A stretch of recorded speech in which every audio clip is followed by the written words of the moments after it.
Hello, and welcome to the Turkish History Podcast, Episode 0, Introduction. So, why do another history podcast? I mean, don't we have enough of these things? Quite honestly, do we need another? Well, because I'm doing it, obviously I think we do. Because this history podcast is going to cover the history of a people that is rarely told. We're going to discuss the history of the Turks. Most importantly, this story is going to be told from their perspective, from the perspective of the Turks, with them as the main characters, not as the bit players in someone else's story, or worse, merely as enemies, barbarians, and savages. All too often, the story of the Turks has only been told from the perspective of outsiders. These include hostile European Christians who saw the Turks first as invaders and as a mortal threat to Christendom, and later as unlawful intruders and occupiers who unjustly ruled over the great ruins of Greece and held the Christians of the Balkans, Anatolia, and the Middle East in servitude. Even Voltaire, who hated organized religion in general and Christianity in particular, said of the Turks that they were, quote, tyrants of the women and enemies of arts, saying that they needed to be chased out of Europe. He said, quote, I wish fervently that the Turkish barbarians be chased away immediately out of the country of Xenophon, Socrates, Plato, Sophocles, and Euripides.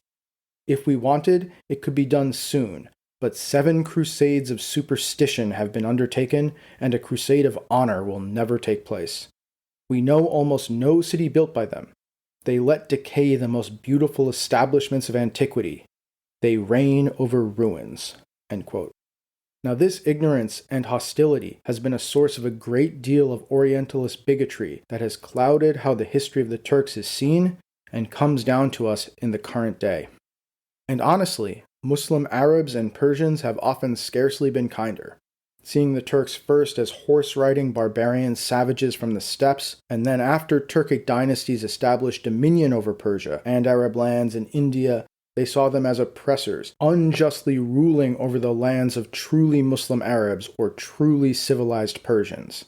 Writing about the Turkish soldiers serving in the armies of the Abbasid Caliphate, the poet Ibn Lankak al-Basri wrote, quote, the free are gone, they are destroyed and lost. Time has placed me among the barbarians. I am told, you spend too much time at home, and I answer, it is no longer enjoyable to walk on the streets. For whom do I meet when I look around? Monkeys on horseback. End quote. There even appeared a hadith, that is a saying of Muhammad, supposedly about the Turks, saying, quote, if they love you, they eat you. If they are angry at you, they kill you. This hadith is likely apocryphal and invented in the 9th or 10th centuries, but the fact that it was invented shows the sentiments of the Arabs and the Persian authors of that time. In the Shahnameh, the great Persian Book of Kings, Ferdowsi puts the following in the mouth of the great Bahram when addressing Shah Hormozd. Quote, you are born of a Turkish woman, and you can never be sated with bloodshed. End quote. 19th and 20th century Arab nationalists blamed Turkish despotism, or so-called Turkish despotism, for destroying an alleged Arab golden age, with Gamal Abdel Nasser saying, tyranny, oppression, and ruin characterized their rule in Egypt, which continued for many dark centuries. In many ways, the image of the Turk remains largely the same as when they swept down from the Eurasian steppes. Uncivilized, crude, quick to anger, martial, unintelligent, and barbaric. Destroyers, not creators. Those who reign over the majesties made by others. As Voltaire would have said, they reign over ruins. But these stereotypes and perspectives of outsiders are really not true, and are not a fair representation of the Turkish people or their history. I mean, the story of the Turks is just fascinating. How was it that a people from the barren steppes of northern China managed to travel thousands of miles, conquer the Abbasid Caliphate and the Roman Empire, and establish an empire that spanned from the coast of North Africa to the shores of India, from the Swahili coast to the Ukrainian steppe, from the gates of Vienna to the Gulf of Hormuz? How did they assimilate native Anatolians, Greeks, Armenians, Arabs, Persians, Kurds, Slavs, Albanians, Italians, and others, melding their cultures and religions and identities to create something new? How did they build a permanent and concrete state and society, one that transmitted their language and cultural identity to the people they conquered, when so many steppe empires proved to be ephemeral? Typically, steppe conquerors end up adopting the culture and identity of the conquered.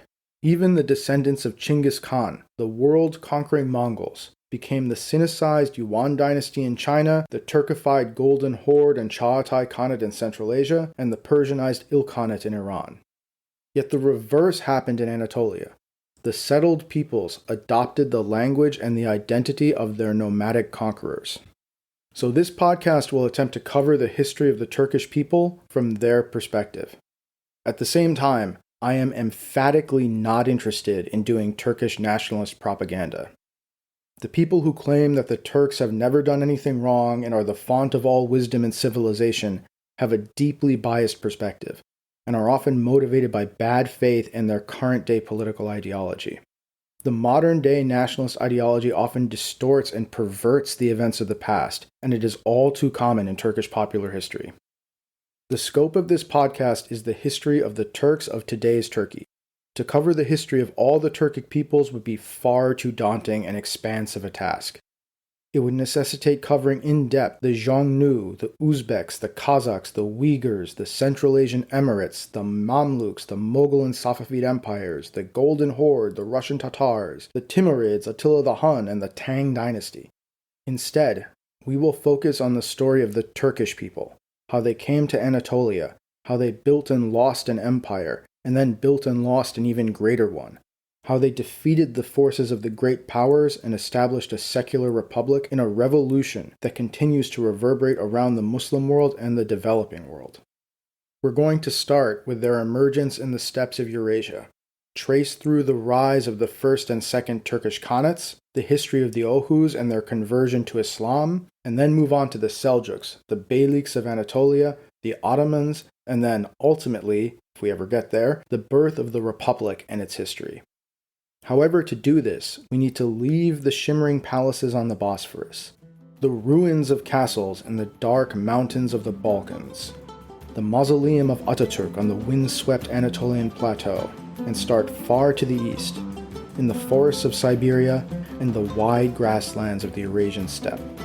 So join me next time as we discuss the origins of the Turks, whose story, according to legend, began in a valley hidden in the Altai Mountains named Ergenekon.